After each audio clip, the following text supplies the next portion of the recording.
Jamak qasar ada dua di situ ya. Satu jamak, satu qasar. Apa? Ya, yang satu jamak dulu. Yang kedua baru qasar. Jamak itu begini. Ada hadis dari Muaz ya. An Muaz qala kharajana ma'a Rasulullah sallallahu alaihi wasallam fi ghazwati Tabuk. Fakana yusalli zuhra wal asra jami'ah wal maghriba ya kan wal isya jami'ah, rawahul Muslim. Kata Muaz, kami keluar bersama Nabi di waktu perang Tabuk, maka kami sholat zuhur dengan asar itu digabung di jamak, dan maghrib dengan isya di jamak. Itu dalil salah satu jamak. Yang kedua, dalil mengqasar. Ibu boleh lihat surat An-Nisa. Ya, ini dalilnya dulu. Surat An-Nisa ayat 101. A'udzubillahi minasyaitonirrajim.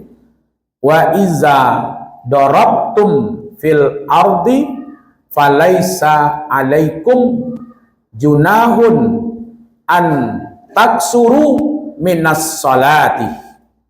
Itu dia dalilnya. Dan apabila kamu melakukan perjalanan di bumi, maka tidak ada atasmu dosa bahwasanya kamu mengqasar dari sholatmu.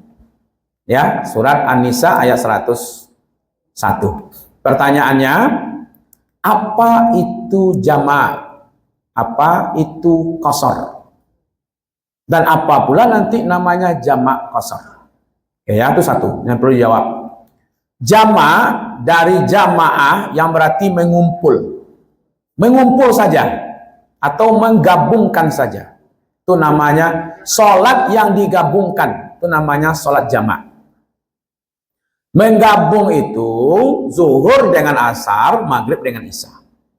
Tidak dirubah-rubah, Ibu, digabungkan saja. Pamanya tadi mau jamak zuhur dengan asar. Ya, zuhurnya 4, asarnya 4. Maghribnya 3, isyanya 4. Kalau dikerjakan di waktu zuhur, di waktu awal zuhur atau maghrib, maka disebut takdim. Nah, itu disebut takdim. Jadi kalau jamak takdim, menggabung dua sholat dikerjakan di sholat awal. Dulu, yang kan sampai ke situ nanti itu. Jadi menggabungkan dua sholat dikerjakan di sholat yang pertama, yang awal. Mana yang awal maghrib daripada isya? Dikerjakan di waktu maghrib. Itu yang disebut dengan takdim. Berarti namanya jamak takdim. Kalau dikerjakan di waktu akhir, namanya jamak akhir atau jamak takhir. Mana yang didahulukan? Kunci situ jawabannya. Dahulukan waktu yang dahulu. Itu kuncinya. Dahulukan waktu yang dahulu. Kalau zuhur dengan asar dikerjakan di waktu asar, yang dahulu zuhur. Kok asar dulu? Enggak. Kalau dikerjakan di waktu zuhur, tentu sholat zuhur dulu. Baru asar. Tetap saja zuhur dulu. Enggak pernah ada asar dulu. Dan jamak takdim itu dikerjakan waktunya di waktu zuhur. Waktunya waktu zuhur, waktunya waktu maghrib. Tetap mendahulukan zuhur baru asar, maghrib baru isya. Kenapa disebut takdim? Karena adanya di awal. Lalu bagaimana dengan jamak takhir? Tetap mendahulukan waktu yang dahulu. Mana yang waktu dahulu ketika kita sholat di waktu asar? Zuhur dulu. Baru asarnya, maghrib dulu, baru isanya. Makanya Rasulullah mengatakan abada'u bima bada Allahu bihi wa rasuli. Dahulukan apa yang didahulukan oleh Allah dan Rasulnya. Mana yang dahulu salat zuhur daripada asar? Nah, dulu. Kecuali, ingat, pengecualiannya ini menurut ulama ya. Kalau bapak ibu nanti bertemu di masjid, sholatnya sholat asar di situ, kita mau menjamak takhir, maka ikutlah sholat berjamaah dengan orang yang mukim di situ. Baru setelah itu baru zuhurnya. Apa sebagai alasannya? Alasannya adalah begitu besarnya keutamaan sholat berjamaah. Paham ya? Nah, tapi kalau kita saja yang sholat berjamaah, mana yang dahulu kan? Zuhur lah duduk tuh. Ini perlu lagu-lagu lagi. Jadi ada jamak, ada qasar, ada jamak saja. Nah, sekarang qasar lagi. Yang jamak selesai tadi kan? Menggabung, dikerjakan di waktu awal atau di waktu akhir. Sekarang qasar lagi. Qasar itu artinya memendekkan, meringkas, meringankan. Qasar itu ada dua itu ibu-ibu. Satu qasar mandiri. Qasar mandiri itu artinya ketika kita sholat zuhur, kita sholat saja 2 rakaat. Nanti ketika asar, sholat pula 2 rakaat. Nanti ketika waktu isya, sholat pula 2 rakaat. Itu namanya qasar. Tidak digabung-gabung. Pamannya sholat subuh kita. Nanti kita sholat zuhur 2 rakaat saja. Asar 2 rakaat saja. Maghribnya 3. Nanti isya 2 saja. Jadi tetap sholatnya 5 waktu. Itu qasar yang pertama. Qasar yang kedua, menggabung 2 sholat, tapi diringkas. Pamannya menggabung zuhur dengan asar. Zuhurnya 2, asarnya 2. Namanya jamak qasar. Jamaknya menggabung, qasarnya meringkas. Nah gitu. Maghrib dengan isya. Maghribnya 3, isyanya 2. Namanya jamak qasar. Kalau dikerjakan di awal, takdim namanya. Dikerjakan di akhir, takhir namanya. Kalau begitu apa gabungannya? Jamak, qasar, takdim. Berarti dikerjakan di waktu zuhur atau di waktu maghrib.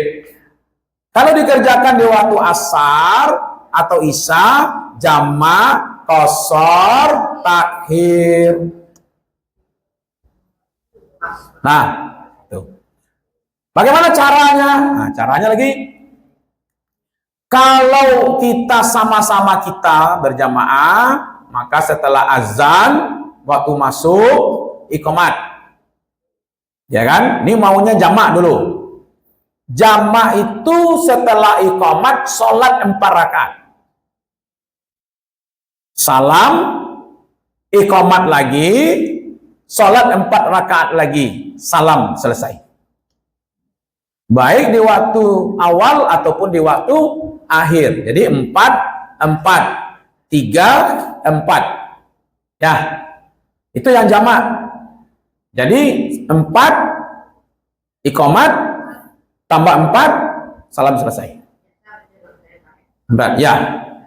Kalau jamak qasar, takdim, berarti zuhur dengan asar di waktu zuhur. Kalau sholatnya berjamaah setelah waktu masuk, maka azan.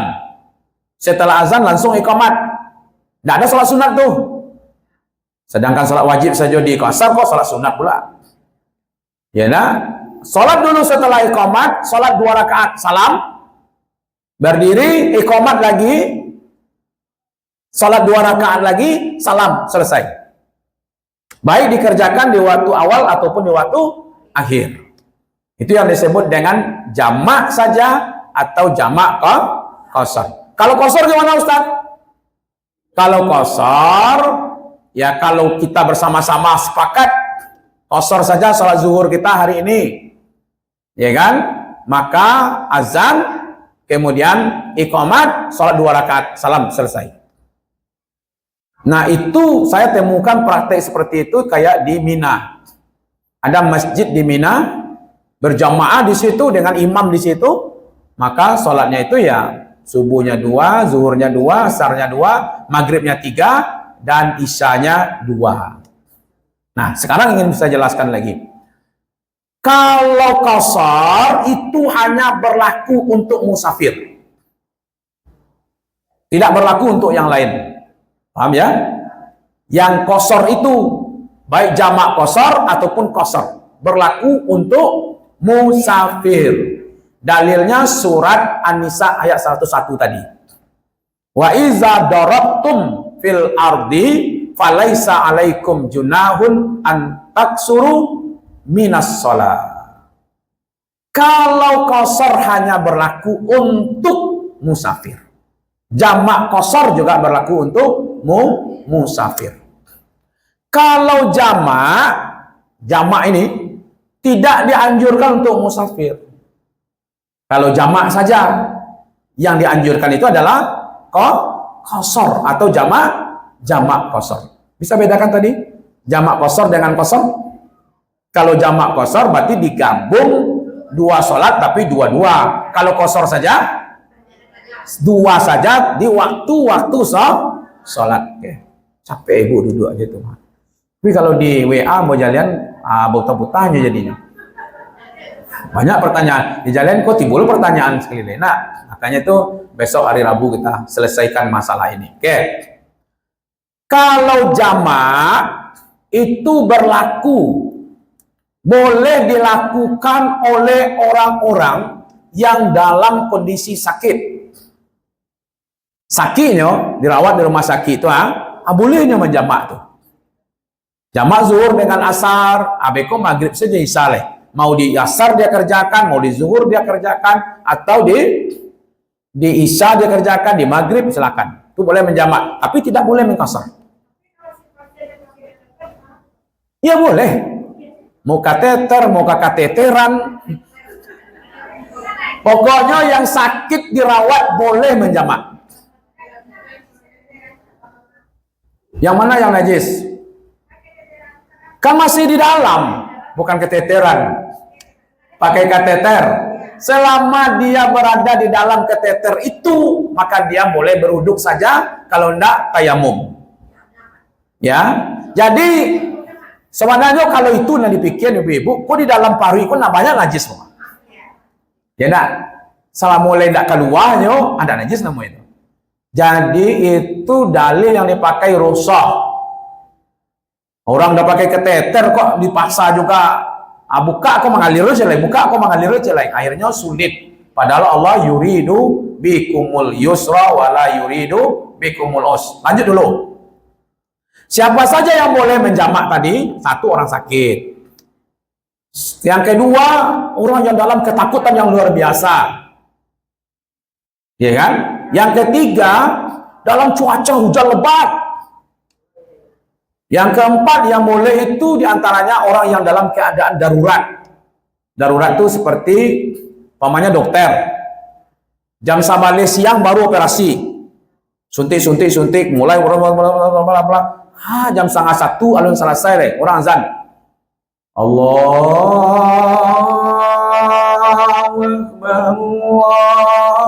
Akbar.